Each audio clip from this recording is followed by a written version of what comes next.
চিটাগংয়ে প্রায় সময় কিন্তু মেলা লেগেই থাকে আর মেলাতে যাওয়া হয়। তবে এই মেলাতে এই প্রথমবারই গেলাম। চলেন তাহলে আপনাদের সাথে শেয়ার করি প্রথমবারের অভিজ্ঞতা কেমন ছিল। আসসালামু আলাইকুম, কি অবস্থা সবার? আশা করছি সবাই নিশ্চয়ই আল্লাহর রহমতে সুস্থ আছেন, ভালো আছেন। এই তো আমরা সবাই মিলে চলে এসেছি জিইসি ক্ষুদ্র ও কুটির শিল্প পণ্য মেলাতে। এই মেলা প্রতি বছরই এই সময়ে বসে, তবে এর আগে কখনোই এই মেলাতে আসা হয়নি। বিভিন্ন ধরনের মেলাই কিন্তু চিটাগংয়ে হয়, তো সব ধরনের মেলাতেই গিয়েছি, কিন্তু কুটির শিল্প মেলাতে এই প্রথমবারই এলাম। আজকের এই মেলাতে আসার বিশেষ একটা কারণও আছে। হাজবেন্ড বলল মেলা থেকে খুব পছন্দের একটা জিনিস কিনে দিবে, সেজন্য বলল আমাদেরকে রেডি হবার জন্য। আর আমরা রেডি হয়ে চলে এলাম। সে অফিস থেকে বের হলো, তারপর আমরা একসাথেই কিন্তু রওনা হয়ে চলে এসেছি মেলাতে। আর মেলাতে এসেই তো অবাক, প্রথমবারের মতো এসেছি আর এসেই দেখলাম যে মেলাতে বেশ অনেক ধরনের স্টলই কিন্তু বসেছে। তবে মেলার জায়গাটা অনেক ছোট, যার কারণে একটু মানুষের গ্যাঞ্জামটা বেশি মনে হচ্ছিল।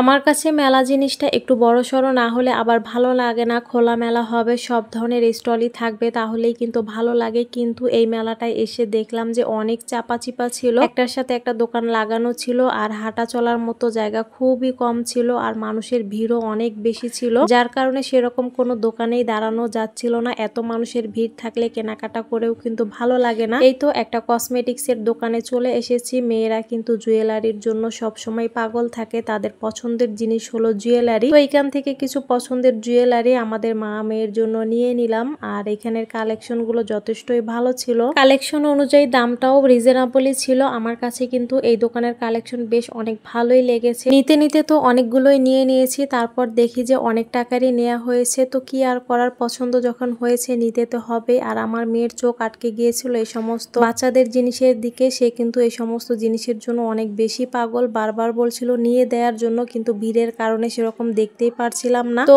তাকে বলেছিলাম যাবার সময় আবারও এই দোকানে আসবো এবং সে যে জিনিসটা পছন্দ করেছে সেটাই নিয়ে দেব। কিন্তু পরবর্তীতে এসে সে আর ভাবতেই পারছিল না যে কোনটা সে পছন্দ করে গেছে। তারপর কি আর করার, তার পছন্দের জিনিস আর নেয়াই হয়নি। মেলাতে প্রায় সব ধরনের জিনিসই ছিল। আমার কাছে যেই দোকানগুলোতে 100 টাকা 130 টাকার পণ্যগুলো বিক্রি করে সেগুলোই কিন্তু অনেক বেশি ভালো লাগে। আর এই তো দেখেন কত রকমের আচার মেলায় যে পাওয়া যায়, মেলাতে না গেলে কিন্তু বোঝাই যায় না। আর এই আচারগুলোর টেস্ট কিন্তু অনেক বেশি ভালো। তো সারা বলছিল যে সে নাকি চেরি ফলের আচার খাবে, তো তার পছন্দের চেরি ফলের আচার কিন্তু আমরা পার্সেল করে নিয়ে নিয়েছি। এই প্রথমবার সে চেরি ফলের আচার টেস্ট করবে আর আমিও টেস্ট করব। আগে যখন প্রায় সময় মেলায় যেতাম সব ধরনের আচারই কিন্তু খাওয়া হতো। আমার কাছে মেলা মানে খাওয়া দাওয়া আর ঘোরাঘুরি, বিভিন্ন ধরনের জিনিস দেখা। আমি কিন্তু মেলা থেকে খুব কমই জিনিস কিনি, প্লাস্টিকের জিনিস, ঘর সাজানোর জিনিস এগুলোই বেশিরভাগ কিনে থাকি, কাপড় চোপড় সেরকম কিনি না। আর বাচ্চাদের জন্য খেলনার আইটেম এসবই কেনা হয়। যেহেতু আমরা সন্ধ্যার দিকে গিয়েছিলাম তো নাস্তা সেরকম করা হয়নি।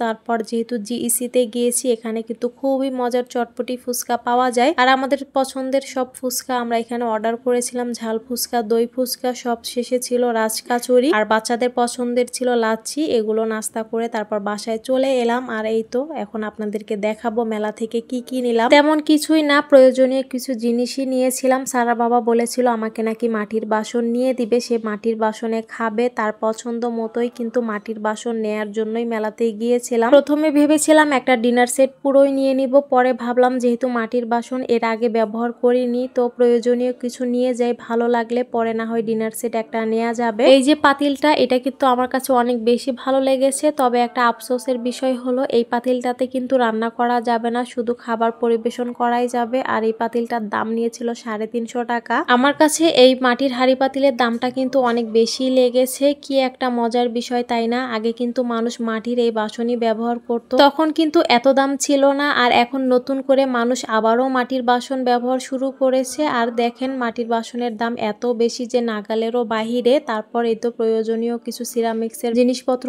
এখানে নিয়েছিলাম, আমার কাছে ভালো লেগেছে। আর প্রতিটার দাম ছিল 130 টাকা। এগুলো মূলত 130 টাকার স্টল থেকে নিয়েছিলাম। আরো কিছু নেয়ার ইচ্ছে ছিল, কিন্তু এতটাই ভিড় ছিল যে কোনো রকমে এগুলোই নিতে পেরেছি। মেলাতে তো গিয়েছিলাম বেশ অনেক আগে, আর এই ভিডিওটা কিন্তু অনেক আগের ভিডিওই ছিল। তখন মানুষজন এত বেশি মেলাতে ছিল যে অনেকটা গরম লাগছিল, কোনো মতে বিরক্ত হয়ে আমরা চলে এসেছি। এই তো এখানে বোতলও নিয়েছিলাম, আর এই বোতলগুলোর দাম নিয়েছিল 60 টাকা করে। বোতলগুলো কিন্তু আমার কাছে অনেক বেশি ভালো লেগেছে, তবে ছোটটা একটু বেশি সুন্দর ছিল। এই তো এগুলোই ছিল আজকে মেলা থেকে কেনাকাটা। আজকের ভিডিওটি কেমন লাগলো লাগলো অবশ্যই কমেন্টস করে জানাবেন, ভালো লাগলে একটি লাইক দিয়ে দিবেন। ইউটিউব চ্যানেল থেকে দেখলে অবশ্যই চ্যানেলটিকে সাবস্ক্রাইব করে দিবেন, আর ফেসবুক পেজ থেকে দেখে থাকলে পেজটিকে ফলো লাইক দিয়ে দিবেন। আজকে তাহলে এ পর্যন্তই।